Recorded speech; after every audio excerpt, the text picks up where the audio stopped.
Toda a riqueza da cana-de-açúcar é transformada em sonhos pela Coagro. Sonhos de quem produz, de quem trabalha e de toda uma região que cresce e se desenvolve. Coagro, gerando muito mais do que renda, mais que desenvolvimento, gerando esperança. Coagro, referência na produção de açúcar e etanol. Baixe agora o aplicativo do Laboratório Plínio Bacelar e acompanhe os resultados dos exames. Verifique seu histórico, agende atendimento domiciliar do laboratório ou da vacina. Saiba a localização e horários de atendimento das unidades e muito mais.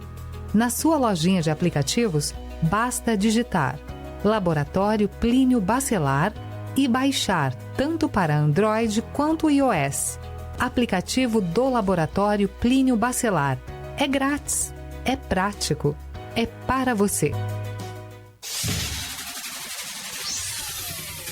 Começa agora o Folha no Ar, primeira edição.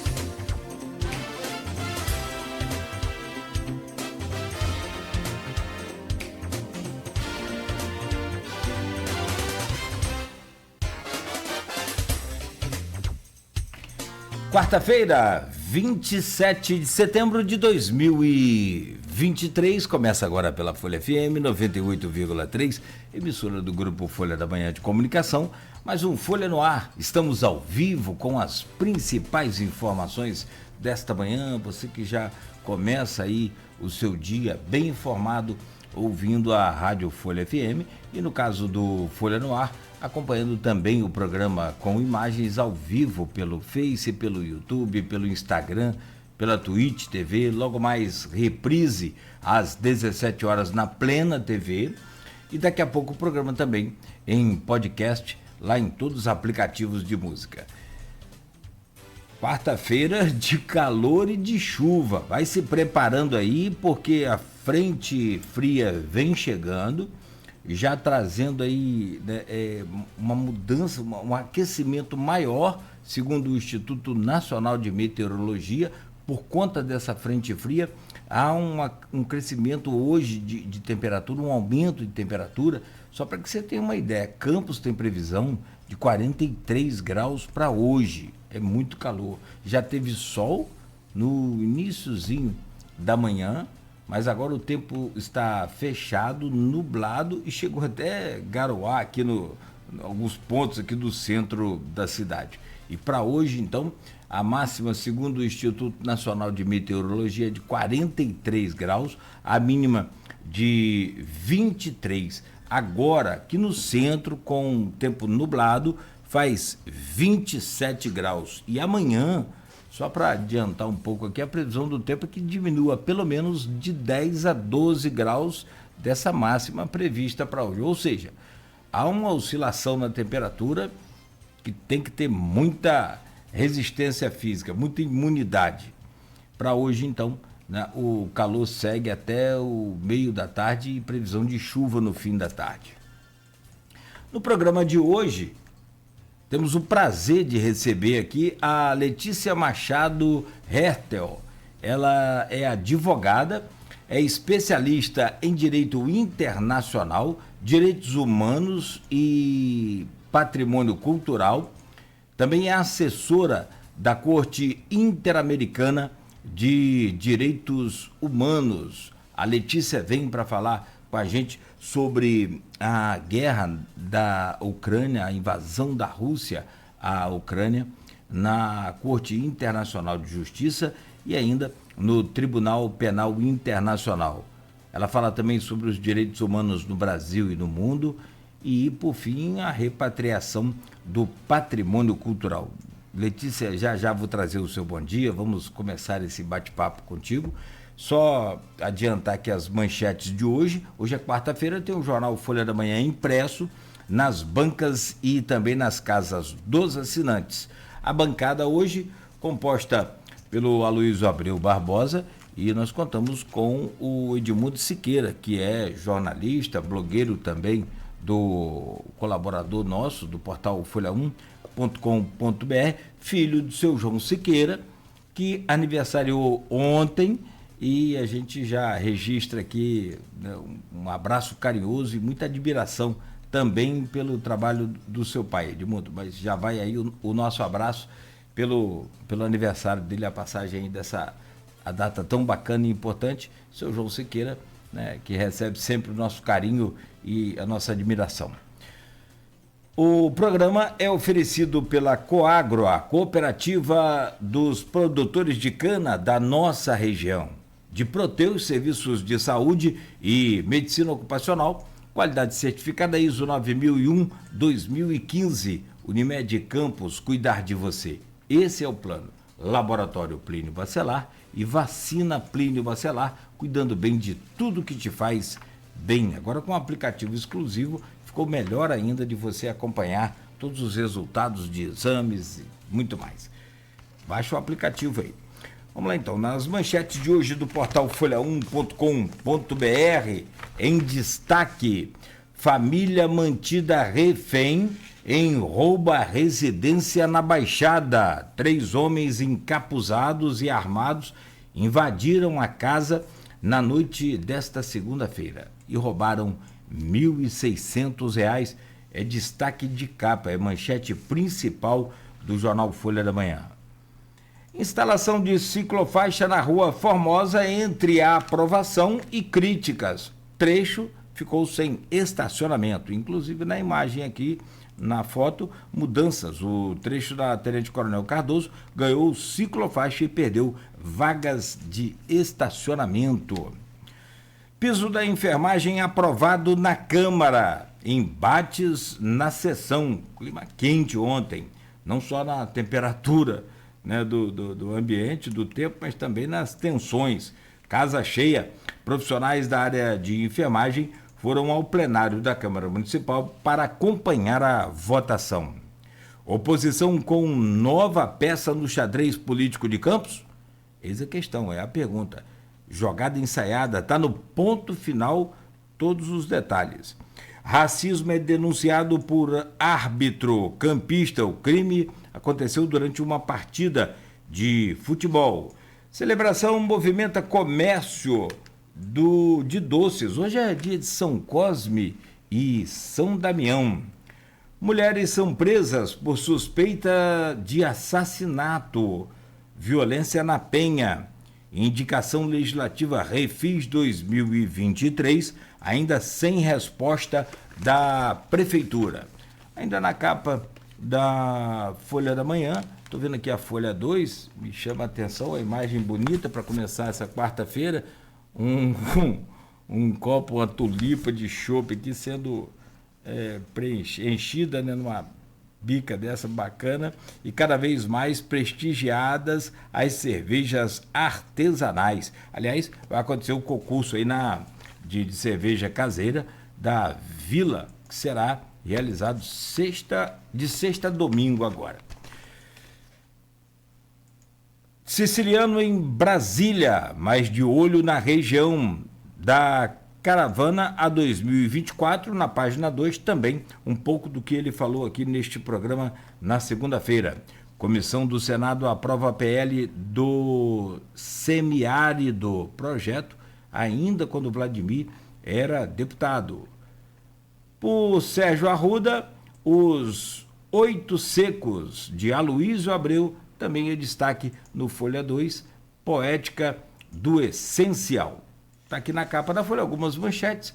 Numa banca próxima a você, ou você que é assinante já recebeu aí o jornal.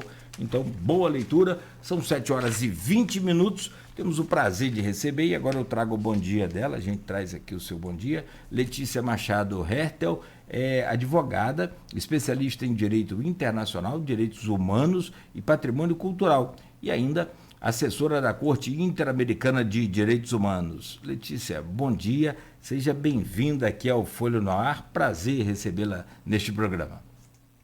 Bom dia, Cláudio. Bom dia, Luísio. Bom dia, Edmundo e todo mundo que nos escuta. É um prazer ter sido convidada para participar da edição de hoje do programa. Tenho certeza de que teremos uma ótima conversa sobre todos os temas que foram elencados. Sem dúvida, sem dúvida. Meu caro Luiz, vou começar te cumprimentando, logo a seguir o Edmundo, que já abre essa pauta também aí. Bom dia, Luísio, bem-vindo nesta manhã de quarta-feira, aí, dia do Jornal Folha da Manhã. É dia de bastante trabalho na véspera e tem ainda o programa hoje. Bom dia, seja bem-vindo à bancada. Bom dia, Cláudio Nogueira. Bom dia, Letícia. Obrigado pela presença. Vamos poder conversar um pouco nos dois próximos blocos. Bom dia, Nogueira. Bom dia, Beto aí na técnica, né? Bom dia, Edmundo. Edmundo que chegou primeiro a Letícia pelo blog dele, né? Edmundo tem esse interesse por patrimônio cultural, dedica muito parte da produção jornalística dele a isso. E também pegando uma fonte balizada não só para falar sobre isso, mas também sobre esse conflito que vem aí mudando o eixo do mundo, né? Que é a invasão da Rússia à Ucrânia. Nosso bom dia especial às categorias que nos acompanham sempre nesses inícios de jornada de segunda a sexta, os taxistas, motorista de aplicativo, os pais de aluno que vão levar os filhos à escola ouvindo a 98.3 e os professores.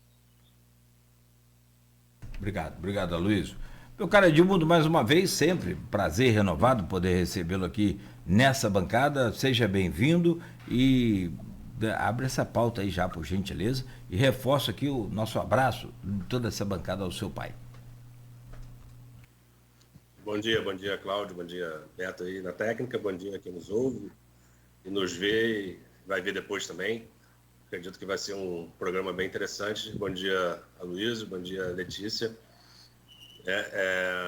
A Letícia foi uma grata surpresa aí, depois que a gente se aproximou um pouco há pouco tempo, né? Jornalisticamente, a gente fez umas pautas aí, 2 pautas que eu achei muito interessantes e faço votos que a gente continue aí esse trabalho, porque é aquela coisa que o jornalismo talvez seja uma das melhores funções do jornalismo, é trazer tanto pautas interessantes quanto pessoas que trazem elas à tona. E a gente acaba entendendo, né, de bastante coisa, assim, procurando entender de bastante coisa. E o Tribunal Penal Internacional e a Corte Internacional de Justiça são 2 assuntos que eu estou aprendendo ainda e aprendendo bastante com a Letícia. Então, existem outros assuntos que a gente vai tratar hoje, mas a primeira pauta que a gente escreveu foi essa e estou aprendendo muito aí com a Letícia. É uma pessoa, alguém muito bem formada, né, pela USP e de uma capacidade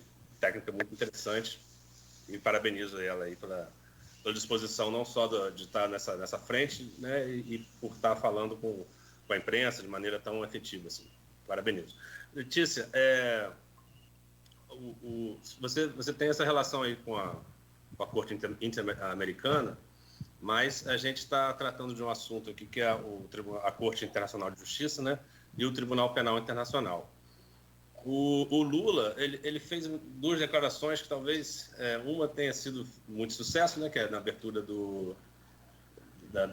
da ONU lá. Ele foi aplaudido 7 vezes, salvo engano, e tal, uma declaração muito interessante. E antes disso, ele criticou a permanência do país como signatário do Tribunal Penal Internacional. Embora ele tenha sido um dos grandes artífices lá da primeira mulher que foi juíza, né, do tribunal. E ele falou que o Brasil não deve ser signatário porque as grandes potências não são e tal. Isso, embora não tenha relação factual, né, não existe essa questão, até porque é um dispositivo constitucional a participação do Brasil, né? É uma cláusula pétrea, inclusive, o Brasil ser signatário do tribunal. E o Lula fez essa avaliação, digamos assim, porque o Putin, visitando o Brasil, teria que ser preso, embora ele seja signatário desse tribunal. Eu queria que você, nesse princípio, fizesse duas ponderações, se possível. A diferença do tribunal para a Corte, do Tribunal Penal Internacional para a Corte Internacional de Justiça, né, fazer essa distinção. e avaliar essas aparentes declarações antagônicas do Lula, né? de valorização de participação do país em organismos internacionais e dessa crítica de ser signatário a um tribunal que eu refuto ser muito importante a participação nossa lá. Perfeito, Edmundo. Primeiramente, queria destacar que também espero que nossa colaboração continue, né, nessa multiplicidade de temas, e também expressar minha profunda admiração justamente pelo trabalho do jornalista de ir a fundo em tantos temas de tanta relevância e buscar sempre a melhor forma de trazer isso para a sociedade. Realmente aprecio muito. Sobre as duas perguntas, a primeira, né, vou me voltar à diferenciação entre a Corte Internacional de Justiça e o Tribunal Penal Internacional, que é inclusive algo que, especialmente com esse tema da Ucrânia na mídia, na imprensa, na boca das pessoas, esse contraste é bem relevante. A principal diferença é que a Corte Internacional de Justiça, ela julga estados, né, a conduta estatal em relação a determinados tratados que esse estado tenha ratificado, o que é muito diferente do Tribunal Penal Internacional, porque este sim julga pessoas diretamente, indivíduos responsáveis pelas violações mais graves de crimes, de crimes de relevância, de preocupação no âmbito internacional. A gente vai, com certeza, entrar nesse caso em mais detalhe, mas isso fica muito claro na abordagem da situação da Ucrânia pelos dois tribunais. A Corte Internacional de Justiça julga a conduta da Rússia em relação à Convenção de Genocídio de 1948, enquanto que as investigações e as decisões que já ocorreram no âmbito do Tribunal Penal Internacional versam sobre o Putin e sobre a Maria Lvova-Belova, né, que foi uma das secretárias do governo dele. Outra diferenciação tem a ver com o período histórico. A Corte Internacional de Justiça, ela foi criada como órgão da ONU, né, já pela Carta da ONU em 1945, tanto que o seu estatuto ele é um anexo da própria Carta da ONU, mostrando a grande conexão dessas duas instituições. Novamente, a Corte Internacional de Justiça é o principal órgão judicial das Nações Unidas. Por outro lado, o Tribunal Penal Internacional ele foi criado pelo Estatuto de Roma, que também é um tratado que acaba sendo tratado bastante na mídia e nesse tipo de contexto. Só que apesar da ONU ter fomentado e contribuído para a redação do tratado e para o estabelecimento do Tribunal Penal Internacional, ele é independente das Nações Unidas. Embora, novamente, exista uma grande conexão institucional, por exemplo, o Conselho de Segurança da ONU pode enviar situações a serem analisadas pela promotoria do Tribunal Penal Internacional. Então, eu diria que essas são as duas principais diferenças. Sobre a segunda pergunta agora, em relação à primeira fala do Lula, né, quando estava na Índia, com a pergunta daquela jornalista, seguida de sua fala no contexto da abertura da Assembleia Geral das Nações Unidas, em primeiro lugar, é muito importante destacar que o Brasil ele é historicamente um país com um zelo muito grande pelo multilateralismo, né, que foi uma grande marca das nossas relações exteriores, com certeza nas últimas décadas. A gente teve alguns anos recentes em que esse multilateralismo foi bastante prejudicado, mas não há dúvida de que isso é a pauta do Brasil e que isso, por exemplo, e o que torna a fala do presidente na Assembleia Geral da ONU muito coerente, assim, em linhas gerais, com a postura que o Brasil sempre adotou, de buscar o diálogo, de participar ativamente das organizações internacionais e dos tribunais também. Isso coloca essa postura em choque justamente com a fala em que o presidente demonstrou, pelo menos naquele momento, um esquecimento da função do TPI e da relação do Brasil com o TPI, né? Questionando por que nós teríamos que seguir essa determinação do mandado de prisão do Putin, quando, na verdade, o Brasil foi um país fundamental na construção do Estatuto de Roma e tivemos, sim, né, na figura da juíza Silvia Steiner, uma magistrada que integrou a corte desde o primeiro ano do seu funcionamento, que coincide com o primeiro ano do primeiro governo do presidente Lula. Então, realmente foi uma fala que saiu bastante do padrão do Brasil nas relações internacionais e do próprio Lula. E tanto que ela já vem sendo de certa maneira, corrigida em falas posteriores.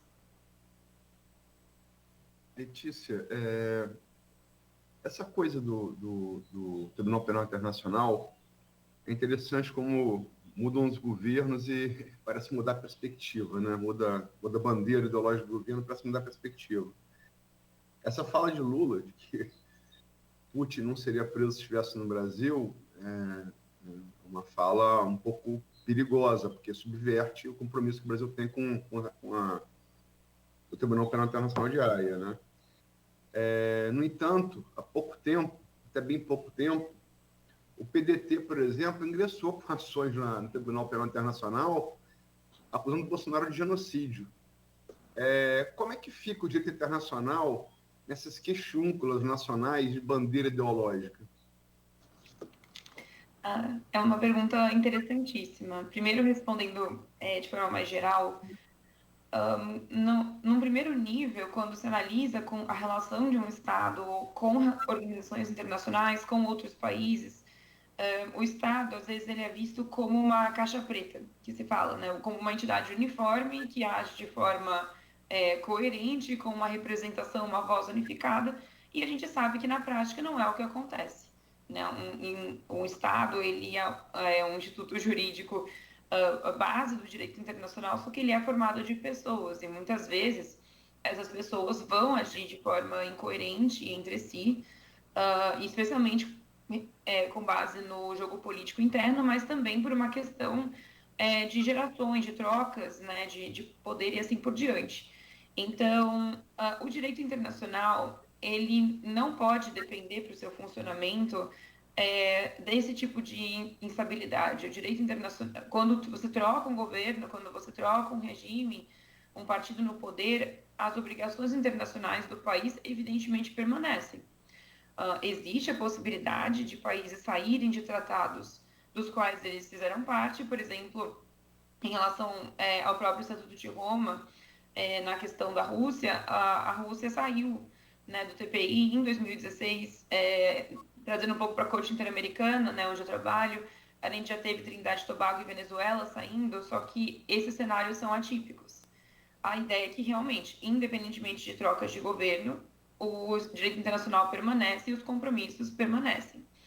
E nesse sentido agora, especificamente, sobre essa fala que você trouxe como perigosa, e ela é realmente perigosa, de ignorar a importância de se respeitar um mandado de prisão como o que foi emitido pelo Tribunal Penal Internacional em relação ao Putin e a Maria Lvova-Belova, é que não apenas o Estatuto da Corte, a nossa parte no Tribunal Penal Internacional, foram colocados, inseridos na nossa Constituição, ou seja, é uma obrigação a nível constitucional que não acontece para todos os tratados de todos os temas, por exemplo.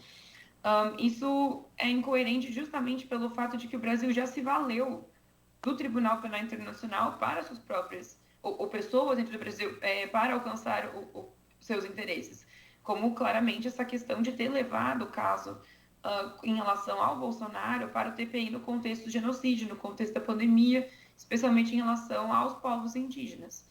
E é por isso que o direito internacional tem que funcionar dos dois lados, né? Então, a gente tem o direito de cobrar dos outros países, de usar inclusive o direito internacional para cobrar pessoas dentro do nosso país em relação às suas obrigações, mas quando nós somos demandados em retorno, também temos que cumprir com o que demanda o direito internacional e suas instituições. Lula poderia sofrer alguma consequência jurídica por essa declaração em relação ao direito internacional? Ou é só uma bravata, nada mais? A Corte Internacional de Justiça, o Tribunal Penal Internacional emitiu uma pequena declaração apenas reforçando, né, as obrigações dos Estados em relação ao cumprimento dos mandados que ela emite. Isso, na verdade, foi uma declaração curta, não nominal, o que mostra também a cautela que o Tribunal Penal Internacional tem com a situação. Para mim, ficou claro que foi uma fala distraída, digamos assim, né, que não é incoerente com posturas anteriores do próprio presidente e do Brasil, ao ponto de que talvez a melhor conduta que o tribunal encontrou foi de ignorar. Até porque, como a gente viu em falas subsequentes e condutas subsequentes do Brasil, parece que é nessa linha que estão indo também. Embora chefes de Estado possam ser, em algumas circunstâncias, responsabilizados por falas e colocações, né? Inclusive as declarações unilaterais que chamamos são uma fonte do direito internacional também. Nesse caso, a repreensão por parte do tribunal, a meu ver, uma repreensão forte, né, com consequências jurídicas, viria só se o eventual mandado não viesse a ser cumprido, caso o presidente Putin decidisse vir para o Brasil. Mas é um cenário extremamente improvável de que em qualquer momento, durante toda essa situação, o Putin vá sair da Rússia. Eu queria insistir ainda um pouquinho nessa questão das declarações. Eu acho que me assusta mais a declaração do Dino, depois do Lula, porque é um ministro da Justiça, né, que desconhece que essa aderência ao tribunal é uma cláusula, né, que não dá para mexer nem por emenda constitucional, né? É uma cláusula no dispositivo constitucional de grande importância. Isso me assusta. O ministro, né, o Lula, talvez seguindo nessa linha do seu raciocínio de que seja uma fala distraída e tal, eu acho que existem interesses ali do Lula nessa questão internacional de ser um player, o Brasil voltar a ser um player importante. Ele próprio fala isso, né? O Brasil voltou e tal. Mas o Dino, o ministro Flávio Dino, me assustou um pouco essa declaração posterior, né? O Brasil, ele tem obviamente uma importância mundial relevante, inclusive ele abre a Assembleia Geral da ONU, mas também em questões climáticas e direitos humanos, mas o Lula talvez, o único benefício da fala dele tenha sido trazer essa assimetria entre os países, trazer essa questão para a mesa, né? Como que o mundo, o direito internacional, vê essa assimetria dos países. Por exemplo, Rússia, China e Estados Unidos não são signatários do tribunal, por exemplo, né? E aí fica essa questão realmente assimétrica, né, das potências maiores não se subjugarem ao tribunal, embora deveriam, mas também por questões internas, né, questões domésticas deles, né? Eles estão envolvidos em conflitos armados e isso, né, obviamente, eles não têm nenhum interesse em ser julgados por organismos internacionais, né? Queria que você falasse um pouco sobre como que o Brasil se posiciona diplomaticamente, como é esse player do Brasil hoje, né? E como que essa questão da assimetria dos países e da própria aplicação das penas do tribunal, né? Como é que isso é visto pelo direito internacional, porque a prisão do Putin, por exemplo, é uma questão que me parece ser muito clara e de muito fundamento, mas como aplicá-la, né? É uma questão, talvez seja o ponto principal desses tribunais, né?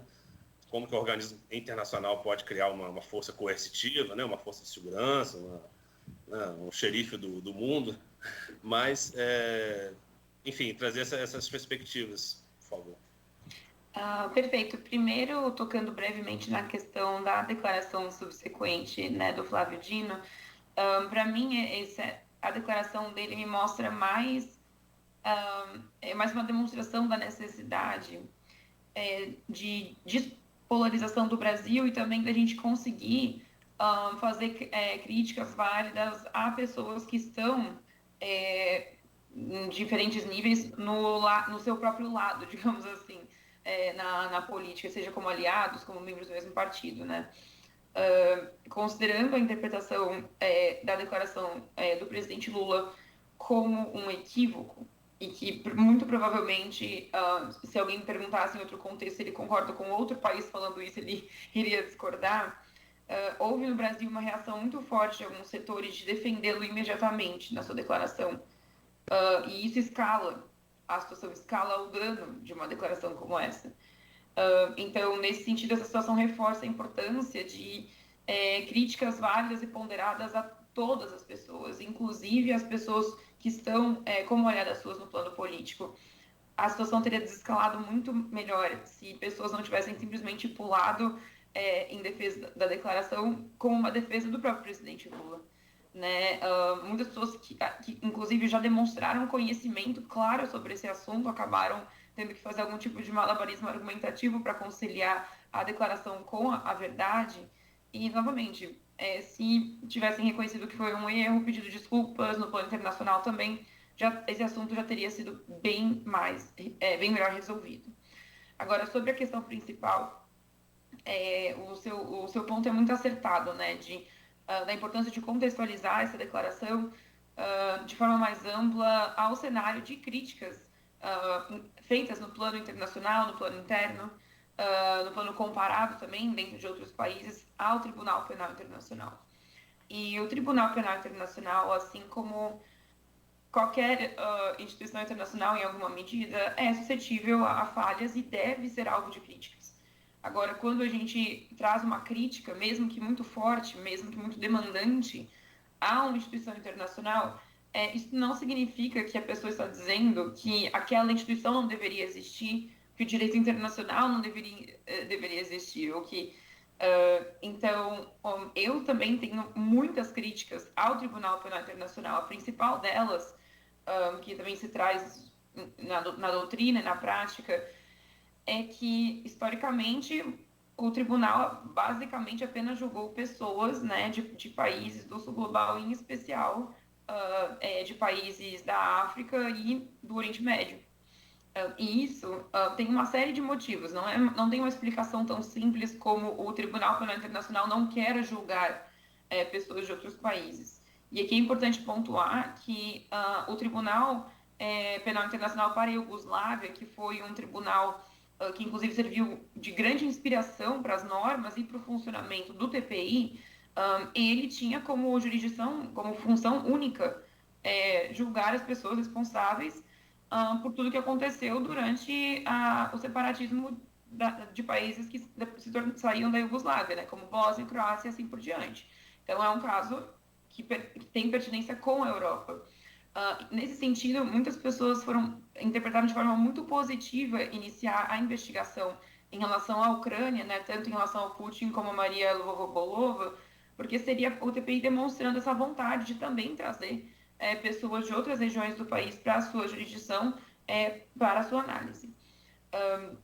Outras críticas também que são feitas de forma muito válida quanto à eficiência, utilização de recursos, algumas decisões que são consideradas equivocadas ou polêmicas no direito internacional, e essa conversa é muito válida. Existe um protesto do sul global de forma mais ampla, com várias condutas do TPI, mas em nenhum momento isso deve significar que nós devemos desistir de engajar com esse tribunal que tem uma importância muito grande, demonstrada, histórica, na defesa das pessoas, na luta contra a impunidade, justamente por pessoas, em relação às pessoas responsáveis pelos crimes de maior gravidade e maior pertinência internacional, como genocídio, crimes contra a humanidade, o que inclui também, por exemplo, o extermínio e agora, mais recentemente, o crime de agressão também.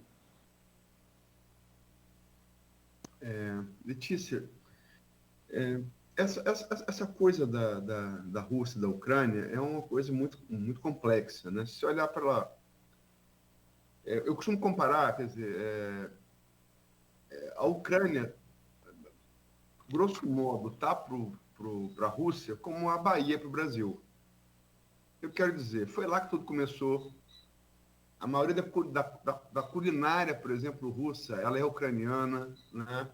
A primeira vez que o nome Rússia aparece nos mapas foi no século IX, era a Rússia de Kiev, Principado de Kiev.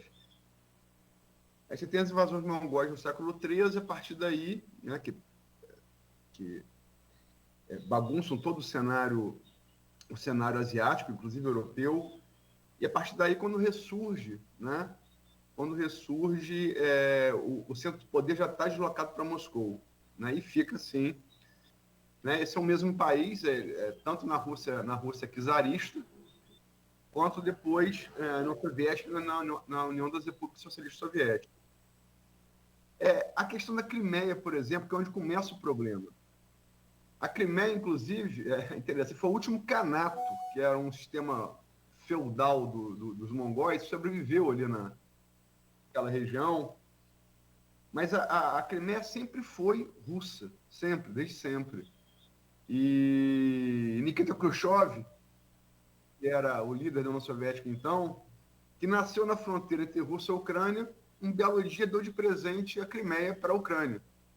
Toma que a Crimeia é sua.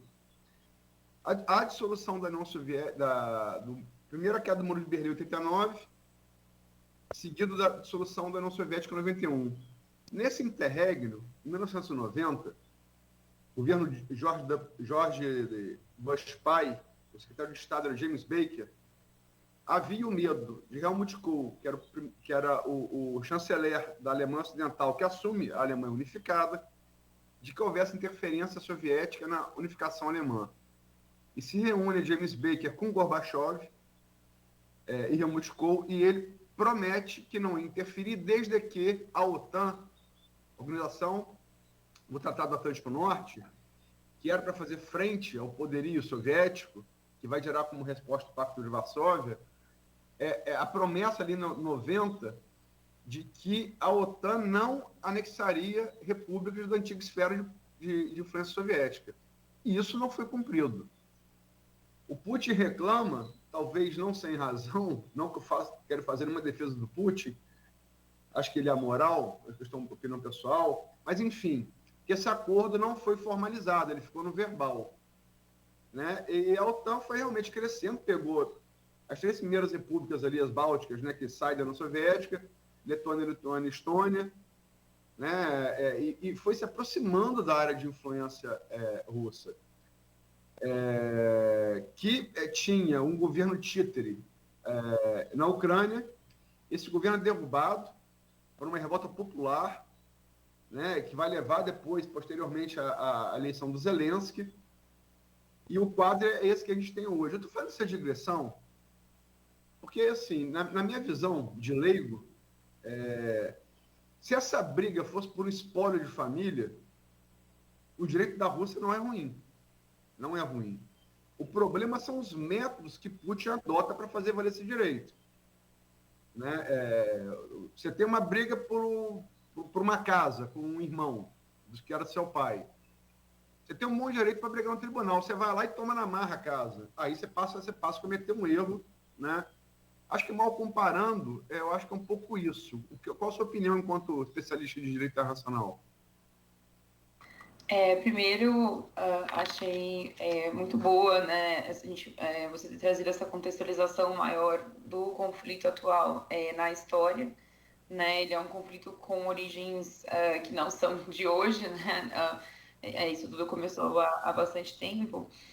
Eu acho que a perspectiva do direito internacional ela parte de alguns princípios que conformam sempre com que lente olhar para esse tipo de situação. A história de países, de qualquer país, mas especialmente numa região com uma história tão densa, diversa e antiga, como a Rússia, a Ucrânia, também, né, especificamente a Crimeia, ela faz com que o direito internacional tenha que ser um pouco, não seco, mas bem criterioso na sua análise desse tipo de situação, pois senão o direito internacional não ia conseguir resolver nada, né? Então, aqui é importante destacar primeiro que, para fins do direito internacional, a independência da Ucrânia, né, tanto no breve período entre 17 e 21, depois ela foi absorvida, né, em 22 pela União Soviética e depois teria sua independência em 91.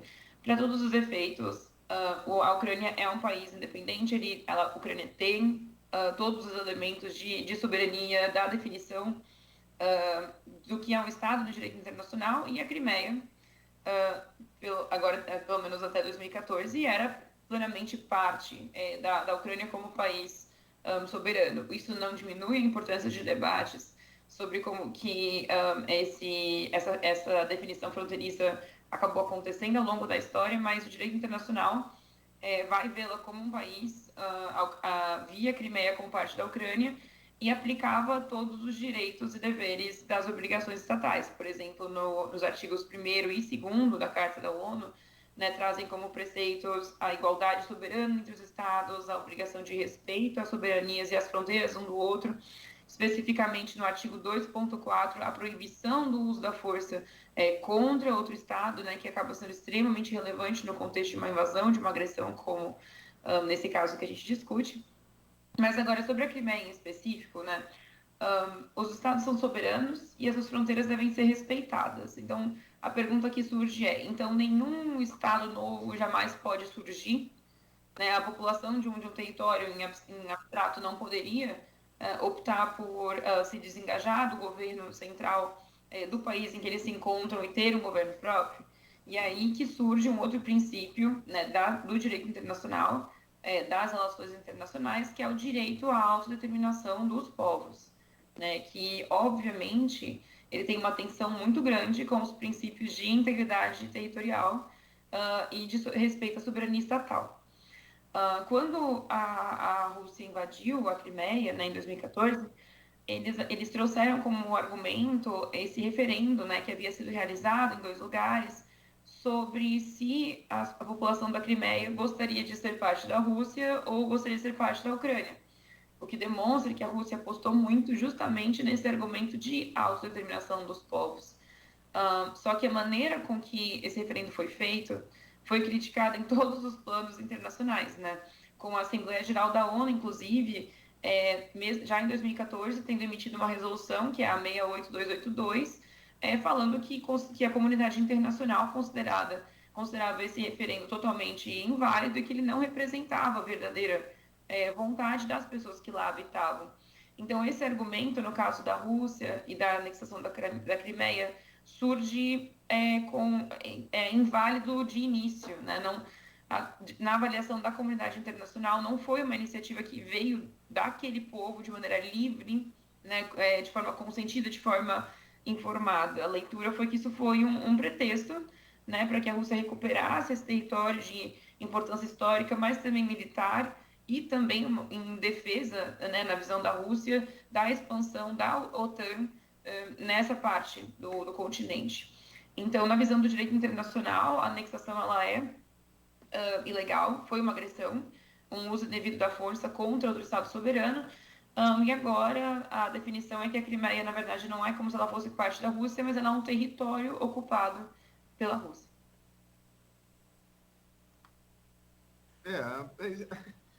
As colônias de Golã são território ocupado por Israel, e eu tive lá recentemente, e quem manda lá é Israel, né? Eu não vejo grande...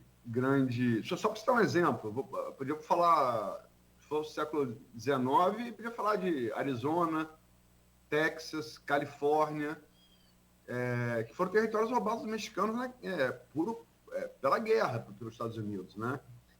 Então, qual é o limite disso, né? Por que não há, por exemplo, essa pressão em cima do presidente de Israel, do presidente dos Estados Unidos, como está havendo no Putin? Não é nenhuma defesa do Putin, não. Eu não quero fazer advogado do diabo, não. Mas por que, casos semelhantes, isso não é aplicado? Ou passa a valer a partir dos tratados, o que era antes não conta? Não, então, é uma pergunta extremamente relevante, porque muitas pessoas ainda veem o direito internacional como algo totalmente segmentado do político. Na verdade, nem o direito nacional pode ser segmentado do político, e isso se torna mais evidente no direito internacional, justamente pela natureza distinta de como que as obrigações são produzidas e como que elas são cobradas, né, dos estados. Um estado, ele não pode ser responsabilizado pela violação de um tratado do qual ele nunca concordou em participar. Por exemplo, no direito nacional, nenhum de nós teve que concordar com o Código Penal explicitamente para que a gente possa ser responsabilizado pelos nossos crimes, né?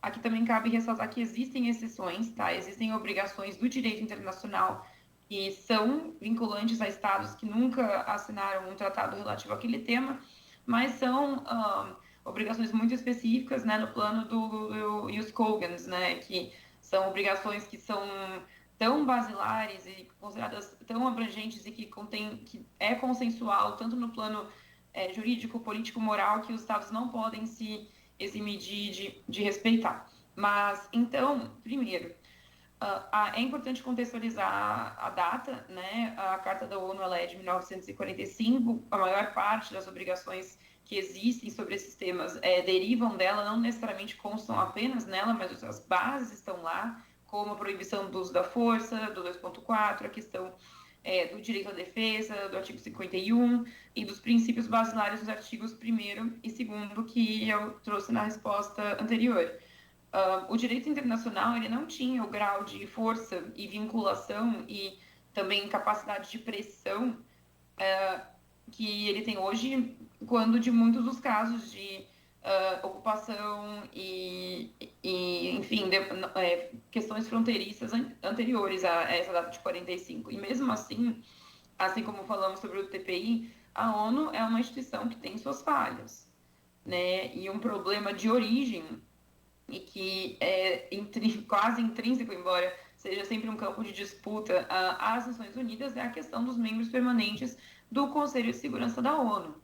Né? O Conselho de Segurança da ONU ele é o órgão que é capaz de determinar se haverá uma determinada operação militar, de comandar os países, de agirem de determinada forma, deixarem de agir, de enviar tropas, né? Então, quando você tem 5 países, né, que são justamente vários do que você acabou mencionando, com o poder de veto no órgão decisório principal das Nações Unidas, lembrando que a Assembleia Geral é o mais representativo e tem uma absoluta importância, mas o Conselho de Segurança da ONU, né, com os seus 5 membros permanentes, ele é quem pegaria justamente esse tipo de tema da forma mais forte. Então, por que não se aplica, por exemplo, a algumas questões relativas a Estados Unidos? Israel, novamente, não é um membro permanente do Conselho de Segurança, mas é um país com uma relação muito forte com vários dos membros, né, como os Estados Unidos, o Reino Unido, França.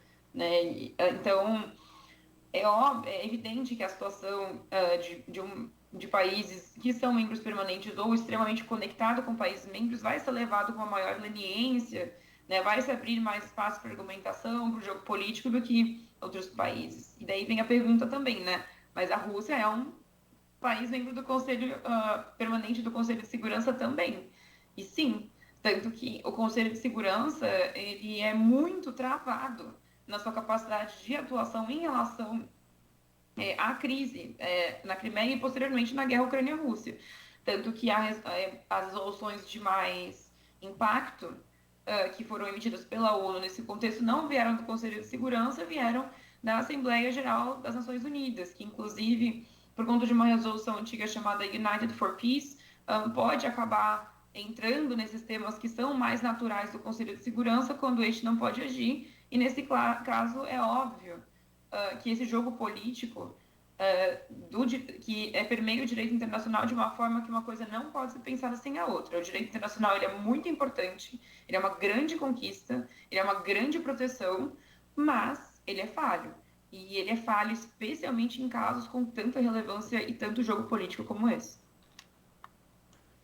Letícia, o Aloysio trouxe uma boa base aí do conflito. Não é um conflito recente, como você mesmo falou, de muitas questões envolvidas, né? Mas a analogia dele da família, de trazer uma casa, né, da coisa é uma boa analogia, mas eu acho que a base, a justificativa da Rússia na Ucrânia ali seria que, se for usar a analogia do Aloysio, a Ucrânia estaria matando alguns familiares lá dentro dessa casa, porque a base de justificativa da Rússia foi que a Ucrânia, de genocídio, né? A Ucrânia estaria praticando genocídio em seu território e justificaria, né, uma invasão russa como um território, né, de muita relação, como se fosse uma proteção da Rússia, né?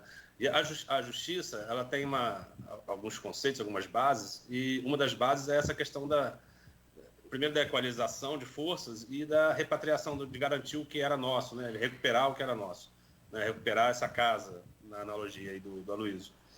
Então, assim, eu também acho o direito da Rússia bom em certo sentido. Também não estou fazendo nenhuma defesa, mas existe essas questões muito antigas, né, relacionadas aos dois países. E existiam, talvez existam ainda, forças neonazistas ali na Ucrânia e tal. Então, assim, poderia ser feito... Alguém que visse esse conflito com uma analogia de família poderia concordar com os dois lados, digamos assim. Agora, qual a base da sustentação da Ucrânia na Corte Internacional de Justiça? O quão forte ela é, embora a Corte já tenha aprovado ali o conceito principal da Ucrânia, mas qual é a importância, qual é a base qual a força dessa base da Ucrânia em relação à acusação da Rússia, né? Porque a corte julga países. Então, assim, qual é essas duas bases jurídicas, né, que os países apresentam? A Rússia na defesa e a Ucrânia ali na acusação perante a corte. Perfeito. Dando apenas um passinho para trás na premissa da pergunta, essa base da alegação de genocídio na região do Donbass, ela é, sim, uma grande frente argumentativa da Rússia na sua invasão da Ucrânia, né? A questão que eu falei antes, a questão do referendo, ela era realmente bem mais para trás, né? Em 2014, na questão da Crimeia, né? Onde essa fase recente, digamos assim, começou. Mas sim, a invasão de 2022, eles trouxeram, entre outros argumentos, a questão da alegação de genocídio na região do Donbass, e isso que emenda justamente com a disputa iniciada na Corte Internacional de Justiça. Aqui cabe uma ressalva de que a Ucrânia já havia apresentado uma petição contra a Rússia na Corte Internacional de Justiça em 2017, em relação à situação da Crimeia. E agora a gente teve, né, no dia 26 de fevereiro do ano passado, uma nova petição relativa o conflito em sua maior extensão, né, tanto que a invasão realmente da Rússia aconteceu 3 dias antes da Ucrânia entrar com esse pedido. Só que aqui entra uma questão, como a gente inclusive havia conversado previamente, né, Edmundo, de que a justificativa e os argumentos que as partes trazem, nesse caso, são extremamente complexos até para especialistas no campo. Olhando assim os blogs, a doutrina, realmente tem muita gente falando, declarando dificuldade de prever, na verdade, qual que será o comportamento da corte nesse caso. Por quê? A Rússia, ela não... Quando, na verdade, um Estado, a sede, né, ratifica a Carta da ONU, faz parte da ONU, esse país automaticamente concorda com participar, com ser um Estado suscetível à atuação da Corte Internacional de Justiça, certo? Tanto que, novamente, né, o estatuto dessa corte é anexo da Carta da ONU. Mas isso não significa que todos os países da ONU têm que aceitar a jurisdição dessa corte em todos os assuntos, de todas as formas. Existe uma cláusula no Estatuto da Corte Internacional de Justiça, o artigo 36.2, inclusive esse artigo ele é apelidado em nome de um brasileiro, né, a cláusula Raul Fernandes. Ela é, em seu nome mais complicado, uma cláusula facultativa de jurisdição obrigatória. O que isso significa? Que os estados podem declarar, no âmbito desse artigo, que eles aceitam a competência da corte em todas as disputas relativas a ele, com algumas condições. Por exemplo, a maioria dos países coloca uma condição de reciprocidade. Só um país que também concorda com isso aqui pode me acusar com base nessa declaração, com base nesse artigo. A Rússia não tem tal declaração. A jurisdição da corte ela não é obrigatória em todos os temas. Então, a maneira com que a Ucrânia teve que trabalhar para conseguir tentar responsabilizar a Rússia, trazer o conflito para análise, para o olhar da Corte Internacional de Justiça, é encontrar algum tratado que a Rússia tenha ratificado e que tenha como cláusula de solução de disputas a submissão do caso à Corte Internacional de Justiça. E qual foi a convenção que a Ucrânia utilizou? A Convenção sobre Genocídio de 1948, a qual a Rússia é parte. Mas aí a gente já tem uma complicação aqui. Ao contrário do que seria instintivo de se pensar, a Ucrânia não usou essa convenção para acusar a Rússia de genocídio, que inclusive seria mais assim, a utilização clássica, né, dessa convenção no plano internacional. Essa acusação ela não funcionaria. A gente pode tentar no mérito disso depois, mas porque de forma alguma apoiando a causa da Rússia, mas o genocídio ele tem uma definição muito específica, e a conduta da Rússia ela é claramente um ato de agressão, de uso indevido da força, não necessariamente com os contornos de um genocídio.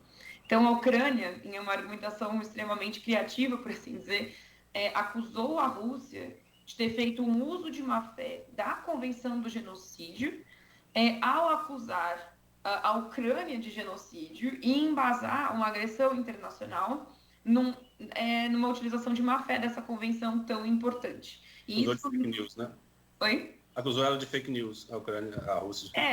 De fake news sobre a Convenção de 48, por assim dizer. Então, esse debate sobre se havia ou não um genocídio ocorrendo na Ucrânia e o quanto que isso serviria de base para uma eventual invasão russa, seria tema do mérito do caso. Só que no momento, desde semana passada, a Corte Internacional de Justiça ainda está analisando se ela tem jurisdição sobre esse caso, se essa tentativa da Ucrânia de colocar o caso sob sua jurisdição é conforme as normas do direito internacional.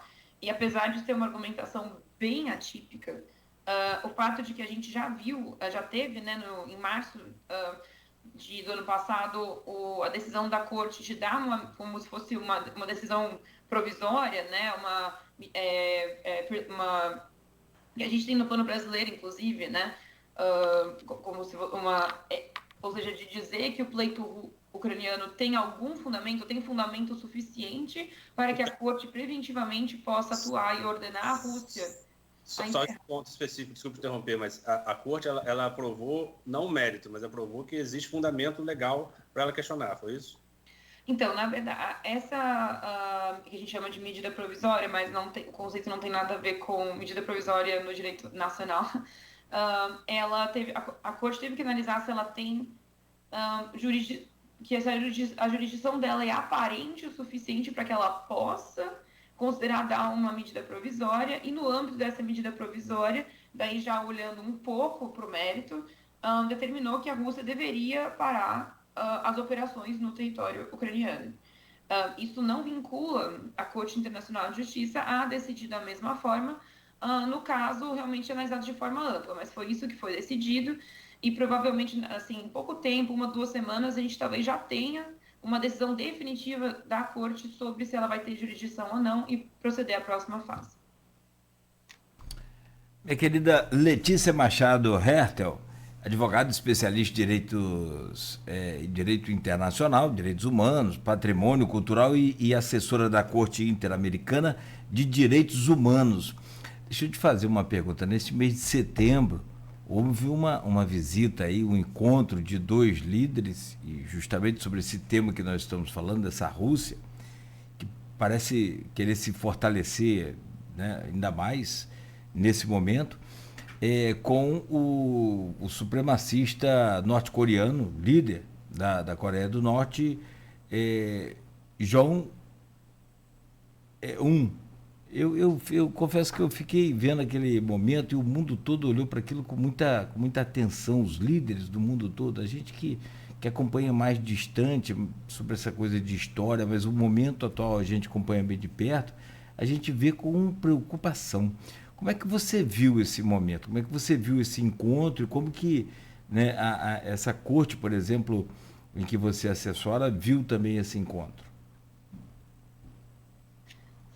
Bem, esse encontro, ele realmente merece nossa atenção, mas ao mesmo tempo ele não é tão atípico, né? As relações da Rússia com a Coreia do Norte são um fato consolidado no direito internacional, e é evidente que no contexto de enorme isolamento em que a Rússia se encontra, né, pela questão da Ucrânia, também por ter sido expulsa do Conselho da Europa, a questão das condenações pela Assembleia Geral da ONU, TPI, ela precisa de aliados, né? E a Coreia do Norte tem um interesse histórico e até um certo alinhamento, né, histórico com a Rússia, e que vai ficar cada vez mais relevante para a própria Rússia ao longo do tempo por causa desse isolamento do conflito. Então, foi esse encontro do dia 13 de setembro, o Kim Jong-un, ele expressou apoio, né? Ele até chamou, acho que a guerra da Rússia, a iniciativa da Rússia de uma guerra sagrada, deu alguma conotação bem assim, sublime, né? As atuações da Rússia nessa perspectiva, mas também, por exemplo, a Rússia se comprometeu a auxiliar a Coreia do Norte num programa de lançamento de satélites, né? Então, a gente vê que esse apoio também ele tem um componente.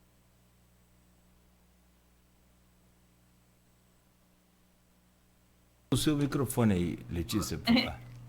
A Rússia ela tem um potencial de servir a Coreia do Norte, de apoiar a Coreia do Norte de várias formas que agora a Coreia do Norte quer explorar, porque ela sabe que a Rússia não tem assim tanta opção com quem negociar determinadas coisas. A Rússia precisa do apoio que ela puder obter, e a Coreia do Norte vai ficar bem feliz de contribuir.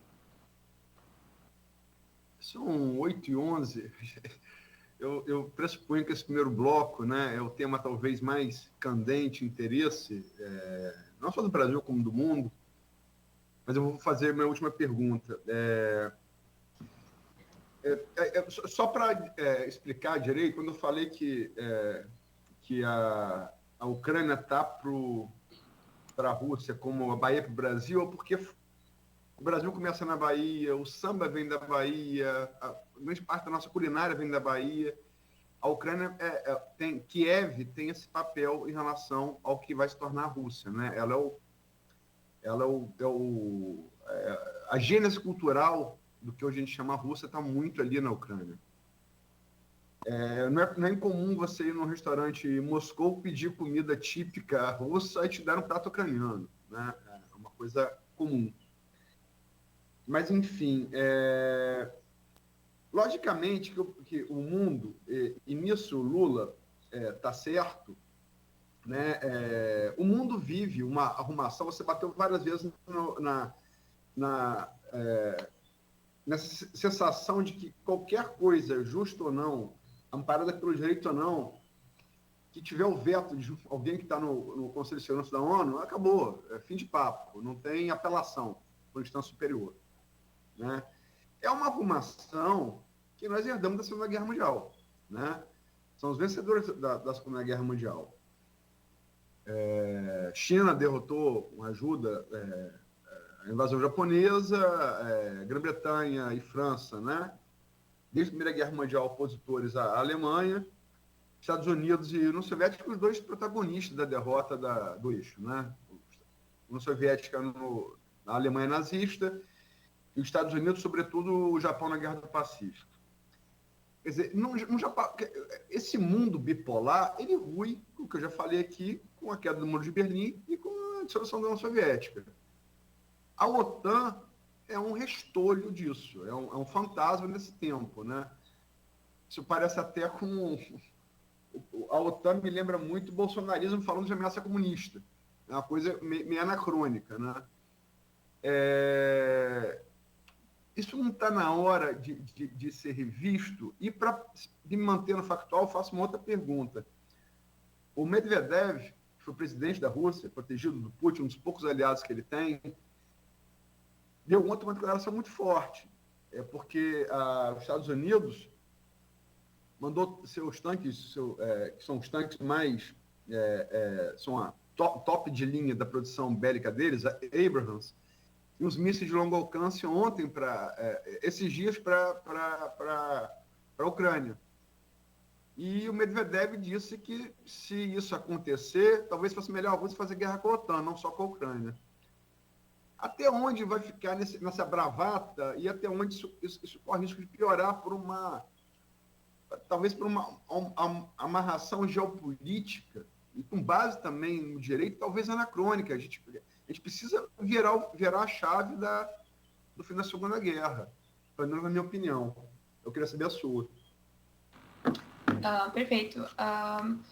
O direito internacional realmente ele não pode ser, a meu ver, né, tem pessoas que não concordam com essa linha, dissociado do seu espaço-tempo.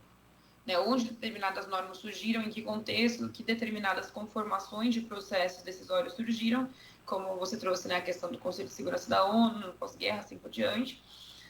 E isso é de extrema relevância. Na verdade, a comunidade internacional, com exceção dos P5, concorda que o poder de veto que eles têm é absurdo. A questão é qual é a suavização da linguagem que cada país adota. Né? O Brasil ele tem um pleito histórico no plano das suas relações internacionais por uma cadeira no Conselho de Segurança da ONU permanente, ou pela desconstituição do poder de veto, ou de um relaxamento do poder de veto, tanto que o Brasil também foi já eleito para o Conselho de Segurança 11 vezes, é um país que tem uma abertura no Conselho e uma participação do Conselho muito ativa, mas a verdade é essa, o direito internacional, isso é uma das maiores mazelas, uma das maiores consequências, né, da gente pensar com esse direito internacional recente, moderno, surgindo num pós-guerra, que é uma época em que a questão política está tensionada, em que você tem a questão... E é uma coisa já bastante anacrônica, né? A gente está pensando em decisões que foram tomadas mais tardar em 1945, mas que já apareciam algumas no contexto da Liga das Nações anteriormente, que estão conformando agora a maneira, na verdade, a incapacidade da comunidade global de lidar com o conflito Rússia e Ucrânia. É uma fala muito comum entre doutrinadores e pessoas que trabalham com o direito internacional, com diferentes tons de linguagem, de dizer que esse conflito ele expõe o verdadeiro direito internacional, ou que a Rússia está transformando o direito internacional numa piada. Já ouvi isso também de um doutrinador que eu costumo ler bastante, porque a verdade é essa: a comunidade internacional, as organizações internacionais estão falhando. Isso não significa que o direito internacional não deveria existir ou que ele é inerentemente falho. Eu acredito muito no potencial do direito internacional como instrumento de justiça, como instrumento de paz, como instrumento preservador dos direitos humanos e da boa relação entre os países. Mas é verdade, tanto no âmbito do Conselho da Europa, da Corte Europeia de Direitos Humanos, do Tribunal Penal Internacional, da Corte Internacional de Justiça, da ONU como um todo, nenhuma instituição está se mostrando apta a lidar com esse conflito de forma adequada, inclusive, sim, com risco de esse conflito escalar, tanto como a gente viu na declaração do Medvedev, que você mencionou, mas não é a primeira vez também que a ameaça russa ela sobe a nível de OTAN, ou que países da OTAN também não posicionam de forma firme, considerando entrar como parte ativa, porque a maioria já participa como parte indireta, né, mas como parte ativa no conflito. Honestamente, eu até agora não formulei nem li alguém formulando uma solução definitiva, o que deve ser feito, na verdade, o que o direito internacional pode fazer nas circunstâncias atuais. E eu acho que existe, sim, um risco desse conflito escalar, e é um assunto de grande preocupação para a comunidade internacional. Muito bem. Letícia, vou pedir só a você rapidamente 1 minuto para a gente fazer aqui esse intervalo, pedir licença a você, o Aloísio e também ao Edmundo. A você que está nos acompanhando, ou pelo rádio ou pelas redes sociais, continue ligado aí, fique ligado. A gente volta logo a seguir, e aí falando um pouco mais sobre também direitos humanos no mundo, no Brasil, e também essa repatriação de patrimônio histórico. Daqui a pouco, patrimônio cultural. Daqui a pouco a gente volta, então, com o Folha no Ar, ao vivo aqui pela Folha FM, são 8h18 em Campos, oferecimento de Coagro, Proteus, Unimed Campos, Laboratório Plínio Bacelar e Vacina Plínio Bacelar. Na abertura desse bloco agora tem uma dica muito, muito rápida, mas muito importante sobre como investir aí de maneira segura e com maior rentabilidade o seu dinheiro com os especialistas da Nauta XP. Os investidores continuam a monitorar o comportamento dos juros futuros.